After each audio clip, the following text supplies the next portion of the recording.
Avant, j'étais une personne remplie de haine. Beaucoup de haine à cause des problèmes de famille, en fait. Tout ce qui se passait dans ma famille, ma mère qui m'avait abandonnée quand j'étais petite. Et j'ai jamais eu le soutien de mes deux parents.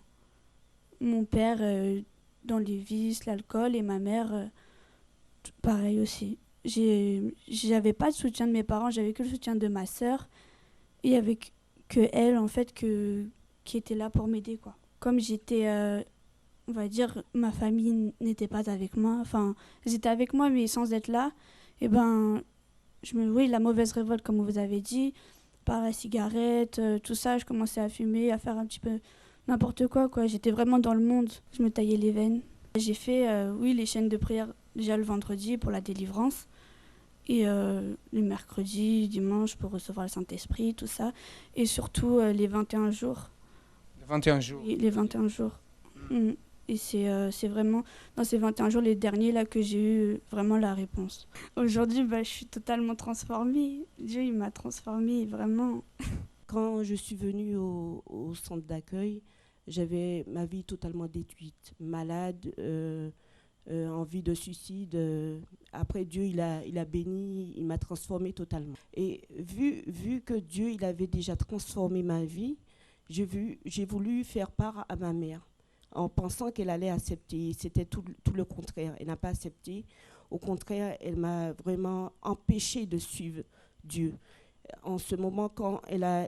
ce qu'elle a fait pour m'empêcher de suivre Dieu, elle a dû appeler mon travail pour me persécuter, prendre mon fils. Elle a dit qu'elle allait le jeter sur les rails, même me brûler. Elle a dit que ma soeur et moi, qu'on n'était plus ses enfants, qu'elle allait nous brûler, qu'elle ne voulait plus entendre parler de nous, qu'on n'était plus ses enfants. Ma soeur et moi, on a participé à la campagne d'Israël.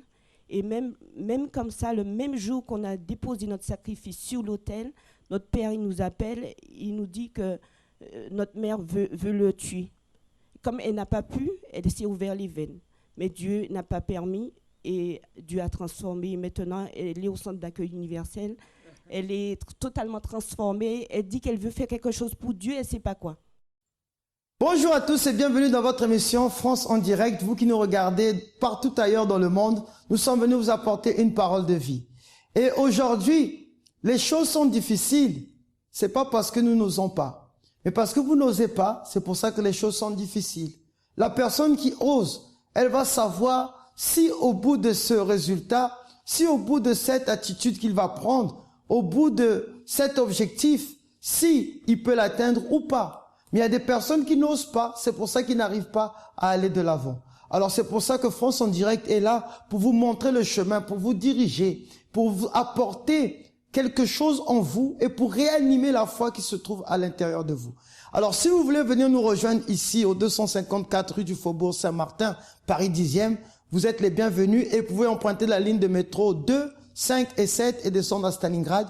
Ou bien le plus facile, c'est la ligne 7 et 7 bis et descendre à Louis-Blanc, 5 minutes de marche et vous allez avoir un pasteur qui pourra vous conseiller, vous diriger vers l'objectif dont vous voulez atteindre. Par les Saintes Écritures, tout est possible parce que nous avons les capacités de vous aider. Alors on va revenir après cette courte pause et on va avoir toujours comme d'habitude un témoignage sur ce plateau. Peut-être ça va se relater avec votre vie, alors n'hésitez pas à agir. Comment était votre vie avant d'arriver au centre d'accueil? Alors, quand je suis arrivée au centre d'accueil, j'étais quelqu'un de malade parce que j'ai souffert pendant 25 ans de migraine, 11 ans de maux de ventre.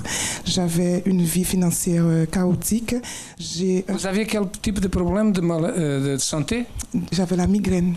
Migraine? Oui, et des maux de ventre pendant 11 ans et la migraine pendant 25 ans. Et j'ai un seul enfant qui ne s'entendait pas du tout avec moi et de surcroît qui était homosexuel. Je n'aimais pas aller travailler, je ne pardonnais pas et voilà, c'est comme ça. Et ça vous gênait, ça causait des problèmes de l'être comme ça? Écoutez, moi je disais que c'est le courant de tout le monde, donc j'étais comme ça, je vivais comme ça, mais en sachant que je sentais quand même ça vous causait la tristesse? C'est cela, voilà. Ok. Ça. Bon, par rapport à votre santé, comment êtes-vous aujourd'hui? Alors aujourd'hui, je suis guérie de ces maux de ventre. Je ne souffre plus de migraine. Je n'ai pas d'anémie, je n'ai pas d'hypertension parce que je souffrais aussi de tout cela. Et vous m'avez parlé que c'est la vie financière, n'est-ce pas? Oui, donc je n'aimais pas du tout aller travailler parce que je n'avais pas la joie dans mon cœur et la paix non plus, je n'avais pas cette paix. Et j'ai commencé à avoir cette joie d'aller travailler quand j'ai commencé à donner ma dîme parce que ça aide beaucoup dans la vie professionnelle. Donc je suis arrivée dans cette entreprise, j'étais veilleur de nuit. Et aujourd'hui, je suis travailleur social, je travaille avec une association qui aide les sans domicile fixe. Et ce travail, je l'ai acquis sans diplôme. Ce poste sur lequel je suis aujourd'hui, je suis là sans diplôme et je gère 2 sites de plateformes, on va dire. 2 sites? Oui. Et vous n'avez pas de diplôme? Non, je n'ai pas de diplôme. Elle a des diplômes, amen. Oui, elle dit qu'il n'a pas, mais elle a un diplôme qui a été donné pour le principal. Amen. OK. Et votre fils? Alors aujourd'hui, mon fils est libéré de cette homosexualité, mais c'est dû à un grand sacrifice que j'ai fait parce que j'ai participé à une campagne d'Israël et j'ai tout donné. J'ai donné mon cœur, mon âme, mes pensées, j'ai donné tout ce que j'avais, tout ce que je possédais, toutes mes économies parce que je me suis dit que de toute façon, il n'y aura pas d'autre solution pour moi que de tout donner. Et que ce Dieu, si c'est vraiment un Dieu, il va honorer ma foi. Et il a honoré ma foi. Après, je me suis quand même attelée à prier pendant 1 année pour que mon fils soit aujourd'hui à l'église. Et la semaine dernière, j'ai marié mon fils avec une ouvrière. Amen. Avant d'arriver au centre d'accueil, j'étais une personne orgueilleuse et ça n'allait pas dans ma famille. Et tout le temps, j'ai discuté avec mon père et surtout avec mes frères. Et je n'avais pas de confiance en moi. J'ai envie de quitter de la maison, mais je ne sais pas c'est où que je vais. Parce que parfois, j'ai fait un jour, des jours, je ne parle pas avec mon père. Ça, c'était ma vie. Parce que j'ai la colère contre mon père, parfois. C'est ça. Et contre mon frère, contre tout le monde à la maison. Ma solution, c'est de quitter la maison. Et les problèmes, c'était vraiment dans ma famille. Un jour, tout va bien. Un jour, ça va mal aller. Même si par exemple, j'avais tort, mais je n'ai pas assumé mes torts. Mon grand frère m'a invité au centre d'accueil, mais je ne voulais pas venir dès qu'il m'a invité. Quand je suis arrivé, bon, je me rappelle, c'était un vendredi, et je suis arrivé. Et après cette réunion, j'ai essayé de m'enseigner pour voir comment ça se passe tout. Il y a du pasteur qui m'a donné des conseils, et je participe dans les chaînes de prière, et surtout le jeudi, mais c'est plus pour mon père, parce que je participais dans une campagne d'Israël, mais dans cette campagne d'Israël, je participais, c'était pour ma vie financière. Mais il y a une voix qui me disait, bon, si tu as des problèmes dans votre famille, pourquoi tu veux participer dans cette campagne et Israël pour votre vie financière? Mais c'est mieux participer pour votre famille. C'est là que je me suis lancé dans cette campagne d'Israël pour mon père. Pourquoi? Parce que je voulais que ça change dans ma famille. J'ai participé dans cette campagne, c'était plus pour mon père. C'est pas pour moi et tout, pour mes frères, mais c'était plus pour mon père. Dans cette campagne, et oui, par exemple, je jeûnais et j'ai prié, surtout, jeûné et je me sacrifiais tout mon salaire déjà, comme un sacrifice et tout. Pourquoi? C'est parce que je voulais vraiment un changement. Et le jour même que je suis venu aller déposer mon sacrifice et le jour que mon père m'a demandé de venir à l'église avec moi. Quand je participais dans cette campagne, j'étais tellement concentré, je pense que je n'ai même pas attendu de voir négativité.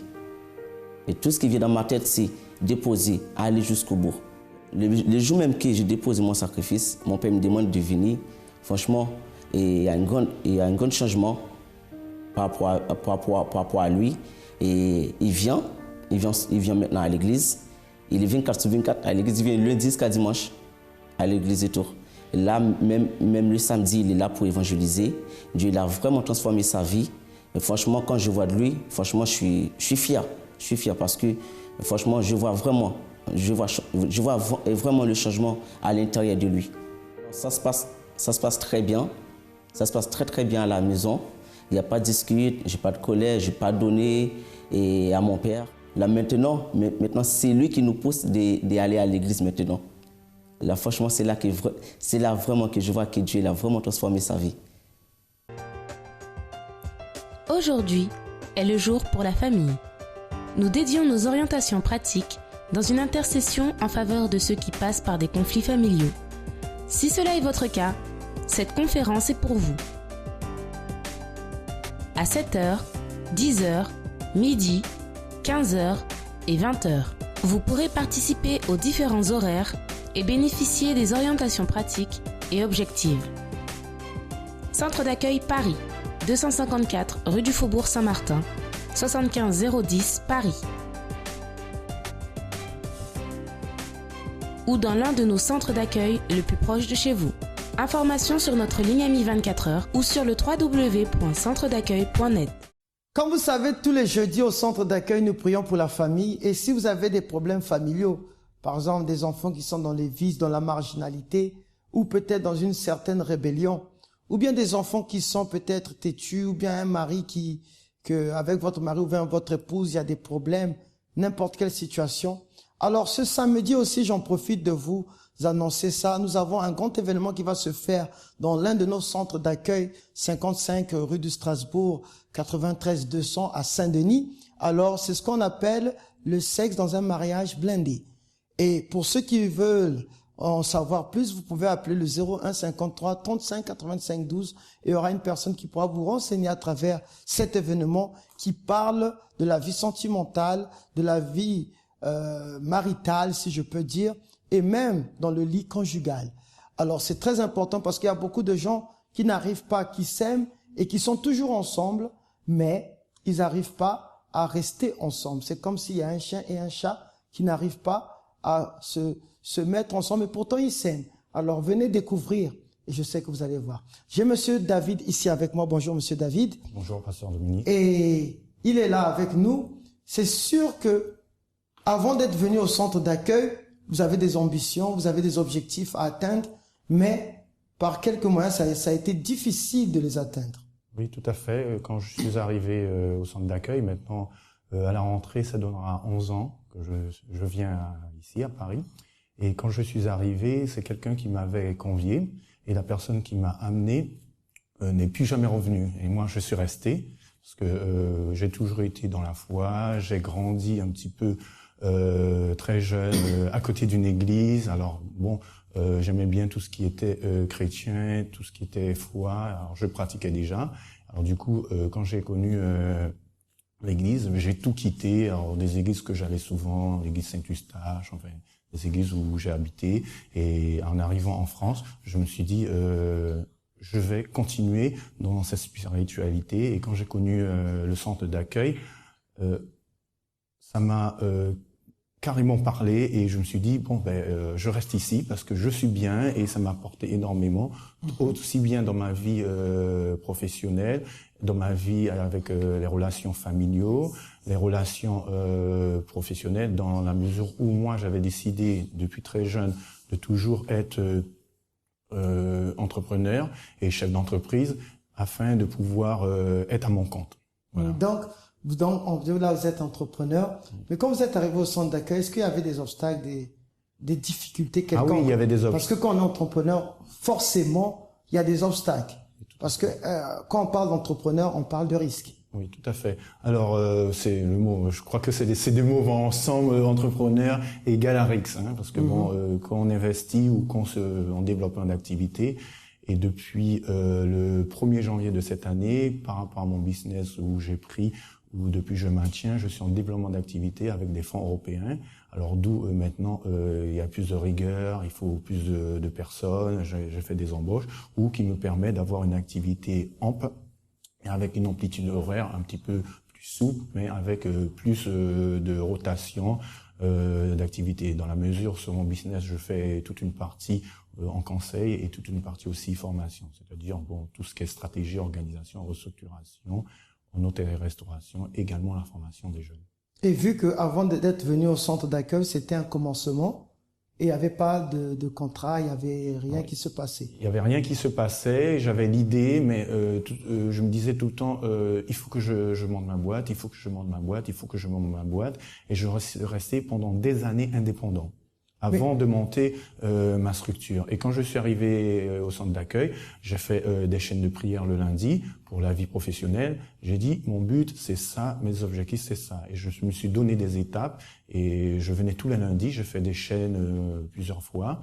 Et là, ça m'a ouvert des portes, ça m'a donné des opportunités. J'ai rencontré des gens qui m'ont complètement orienté, c'est-à-dire que complètement, je me suis lancé et j'ai pris les risques. Et quand j'ai pris les risques en faisant les chaînes de prière, malgré tout, bon, je me suis lancé, j'ai monté ma boîte, mais j'ai continué à faire des chaînes de prière où ça m'a donné un esprit de discernement au niveau business, parce que bon, quand on fait du business, il faut quand même avoir des bases. Des bases, des idées. Des bases, des idées, et développer ces idées, parce que bon, des fois quand on a des idées, mais après il faut l'écrire, il faut ensuite le développer, et c'est ce que j'ai fait. Et comme moi je suis de formation de directeur d'hôtel, j'ai une formation de gérant de restaurant, et par rapport à mon métier, à 18 ans, j'étais créateur, fondateur associatif. J'ai toujours vécu dans une mouvance d'organisation, de maîtriser les gens et d'encadrer. Et d'où quand je me suis lancé dans la création d'entreprise, c'était plus facile pour moi parce que j'avais déjà beaucoup de bagages et beaucoup de solutions à mes problèmes, d'où j'ai travaillé en début d'activité tout seul et je savais faire tous les postes. Je savais manager tout ce développement commercial et de management, développer tout ce qui était aussi développement d'activité, le secrétariat bureautique. Je suis de formation de directeur d'hôtel, où j'avais toute cette capacité où on me disait qu'il fallait absolument pouvoir faire des choses extraordinaires. Et je suis également formateur, d'où ça me permettait d'avoir une activité multiculturelle. Vraiment, on peut dire polyvalent. Polyvalent, très très polyvalent. Très très polyvalent. Et c'est très rare chez les entrepreneurs, parce que les entrepreneurs, la plupart du temps, ils sont sectorisés, ils disent je sais faire ça, et moi non, parce que bon, j'étais aussi bon dans le secrétariat, aussi bien dans la comptabilité, dans la gestion, dans le management fonctionnel, opérationnel et commercial. C'est très rare. Donc c'est ça. Vous pouvez voir, mais vous, peut-être vous nous regardez et vous dites que, mais il avait besoin de quoi? Pourquoi il est venu au centre d'accueil? On va le découvrir après cette pause. Ma fille, au moment que je l'invitais à l'église, elle ne voulait jamais venir. Elle était rebelle. Je demandais à son père pour qu'elle puisse venir. Son père ne voulait pas qu'elle vienne. Et par moments, moi-même, je la forçais à venir. Et puis un jour, je me suis dit non, il ne faut pas que je la force à venir. Il faut que je laisse Dieu faire. Et au moment que je l'ai laissée, un jour, il y avait un événement du groupe jeune. Et il y a un des jeunes qui l'a invitée. Elle est venue et depuis, elle est dans le groupe jeune. Elle se donne, elle fait partie du groupe de chant. Elle est là tous les samedis, même en semaine, elle est là, elle se donne. Elle a changé? Elle a changé complètement. À travers le vœu que vous avez fait? Vœu, les chaînes de prière, les offrandes et tout, elle a changé. Amen. Grâce à Dieu. Amen. J'étais privée de ma famille. Je n'avais pas une stabilité de vie familiale. C'est-à-dire, même mes propres enfants étaient comprimés. Pas ma propre famille aussi, parce que ma propre famille comprimait mes enfants, puis se servait d'eux comme moi je dois travailler pour eux. Donc, comme on a grandi dans le catholicisme, et moi j'ai connu le Seigneur avant eux. Bon, j'ai connu le Seigneur que mes parents n'ont pas connu, parce qu'on allait chez les catholiques. Donc, pour faire convertir mes enfants, c'était tout un problème. Pour vivre même dans le même toit avec mes enfants, c'était tout un problème. Donc, quand je suis venue en France, j'ai fait les papiers français pour mes enfants. Ça a été bloqué parce qu'eux, ils disaient qu'ils verront là où mes enfants vont traverser la mer pour venir vivre avec moi. Donc, j'ai demandé à Dieu de me diriger parce que j'avais besoin de la main de Dieu et j'ai eu les semeurs, les évangélistes qui m'ont évangélisé. Je suis venue ici trouver la période de la campagne d'Israël. Je n'ai pas cherché à comprendre. Dès que j'ai vu les témoignages, j'ai pris l'enveloppe. La même semaine que j'ai déposé l'enveloppe, au bout de 4 ans que j'avais déjà demandé leur nationalité, ça ne venait pas. La même semaine que j'ai déposé l'enveloppe, c'était le dimanche. Le lundi matin, j'ai eu ma convocation pour aller retirer leur certificat de nationalité française. Et après que j'ai eu leur nationalité, même pour les faire venir, c'était encore un combat pour leur faire les passeports pour entrer ici. J'ai continué par des chaînes de prière, des jeûnes, des sacrifices. Les campagnes d'Israël encore, pour aller les chercher et Dieu a ouvert la porte pour qu'ils soient. Elles sont là. Et eux-mêmes, ils avaient du mal aussi à accepter de se convertir parce qu'ils étaient comprimés. Mes parents leur disaient que j'étais dans des sectes qui n'entrent pas. Aujourd'hui, ils servent Dieu dans le groupe jeune là. Ils ont changé. Ils ont changé. Ils sont même plus que moi déjà. Bon, ils étaient bizarres. C'était les enfants bizarres. Ils me voyaient comme leur sœur. Maintenant, je vois, tous ils ont changé. Ils me considèrent comme leur mère. Amen. Grâce à Dieu. Prochainement aura lieu la clameur des nations. Vêtus de leurs plus belles tenues traditionnelles, tous les membres du centre d'accueil vont se rassembler à cette grande fête afin d'élever une clameur spéciale en faveur de leurs nations respectives. À cette occasion, les festivités seront au rendez-vous. Tenues traditionnelles, nourriture locale et chansons pour une ambiance conviviale qui vous fera voyager dans le monde entier. Vous aussi êtes bienvenus à cet événement qui aura lieu dans toute l'Île-de-France. Vos proches sont-ils éloignés? Vos compatriotes sont-ils en difficulté? Venez prier pour vos proches et votre nation. Cette clameur sera faite dans tous les pays, y compris la France. Le but de cette initiative est avant tout d'adresser à Dieu nos prières, afin qu'à travers notre foi, la protection et la bénédiction soient assurées pour notre nation et pour tout son peuple. En cette journée spéciale, l'évêque Victor ainsi que tous les pasteurs d'Île-de-France seront présents pour accompagner cette clameur si particulière. Ne manquez pas cet événement. Pour connaître le centre d'accueil le plus proche de chez vous, ainsi que les horaires de réunion, renseignez-vous en appelant le 01 53 35 85 12 ou sur notre site internet www.centredaccueil.net. Centre d'accueil, votre réalisation et notre satisfaction. Juste pour lancer un appel que tous les dimanches, nous avons le sanctuaire des réponses. Pour ceux qui veulent avoir leurs réponses, le dimanche passé, on a prié pour les familles, pour que les familles soient bénies, pour qu'il y ait une réponse au sein des familles de ceux qui ont des problèmes. Et aujourd'hui, ce dimanche, nous allons rentrer dans le sanctuaire pour bénir notre vie financière. Pour vous qui nous regardez en ce moment, vous voulez en savoir plus, alors appelez le 01 53 35 85 12 et il y aura des renseignements à votre faveur. Ou bien vous pouvez aller naviguer sur le site internet www.centredaccueil.net. Alors, Monsieur David, vous avez tous ces facteurs, toutes ces conditions, vous avez des objectifs, des buts. Mais pourquoi le centre d'accueil, comme j'ai dit avant qu'on fasse la pause, pourquoi le centre d'accueil? Parce que je suis entrepreneur, comme on a dit, entrepreneur égale risque. Oui, mais maintenant, il y a quelque chose que vous avez voulu avoir en faisant ces chaînes de prière. Tout à fait. J'ai fait des chaînes de prière. J'ai participé aussi aux campagnes d'Israël. C'est-à-dire, comme je dis souvent, comme je fais du conseil, s'il y a action, il y a réaction. C'est-à-dire, c'est prendre une attitude. Et j'ai pris beaucoup d'attitudes aussi dans des campagnes du Saint-Esprit, où qui m'a donné un esprit discernement sur moi-même, sur ma personnalité, parce qu'on a tous une personnalité, et qui m'a permis, dans mes projets, de prendre des décisions directes et immédiates, de façon à mieux faire les choses, parce qu'on est toujours dans la performance, on a perfection. Oui, perfection et performance quand on est entrepreneur. C'est-à-dire, on doit toujours bien faire les choses, même si on est bon, mais en face, le client a une demande et il faut qu'on réponde à sa demande tout en restant un petit peu dans sa décision et ses besoins. Non, parce qu'il y avait certains blocages que vous pouvez dire que c'était pas des blocages normaux. Non, c'était pas des blocages normaux parce que je me suis affronté en début de business, comme vous dites. C'était très dur parce que vous savez comment on fait de la com, on participe à des salons, on nous invite à gauche, à droite. Moi-même, j'ai été formateur à la Chambre des métiers et je suis également formateur dans tous les centres de formation en hôtellerie-restauration sur Paris et province. Et le problème, bon, après, vous savez, il y a du bouche-oreille, il y a du réseau, on dit familial, d'amis, et de façon, on distribue les cartes aux professionnels. Et même dans mon corps de métier, j'ai eu des attaques. C'est pour ça que je dis tout le temps... des attaques spirituelles. Des attaques spirituelles. Que le monde du business professionnel ne pourra jamais comprendre. Et alors, qui s'installe un petit peu la jalousie. Alors, quand vous remenez une carte de visite, vous donnez votre nom, votre prénom, vous donnez...